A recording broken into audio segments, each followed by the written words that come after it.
सकाळी उठल्यानंतर रोज कंबर आखडते, हे लक्षण धोक्याचं पहिली घंटा आहे. किंवा मान आखडते आणि साधारण एक अर्धा तासानंतर 1 तासानंतर काही हालचाली केल्यानंतर मग दिवसभर काही त्रास होत नाही.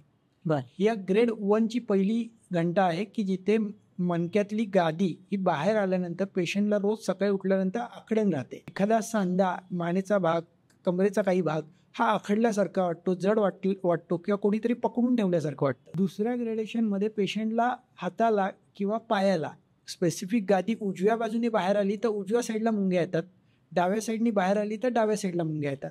पूर्ण शरीराला नाही, स्पेसिफिक पार्टमध्ये. आता तुमचा समजा कमरेची 5 मणके आहेत, L1 L2 मधनं गादी बाहेर आली तर स्पेसिफिक त्याचं एक विशिष्ट भागातच मुंग्या येतात. L2 L3 मधनं गादी बाहेर आली तर खुब्याच्या साईडला मुंग्या येतात. L3 मध्ये गादी बाहेर आली L3 L4 मध्ये तर मांडीच्या पुढच्या भागात मुंग्या येतात. L4 L5 मधनं गादी बाहेर आली आणि नव पीच होतीये तर पिंडरीमध्ये मुंग्या येते. S2 मध्ये पूर्ण सायटिक नव म्हणजे काय, कमरेपासून चालू होऊन ते पायाच्या बोटांपर्यंत मुंग्या येतात.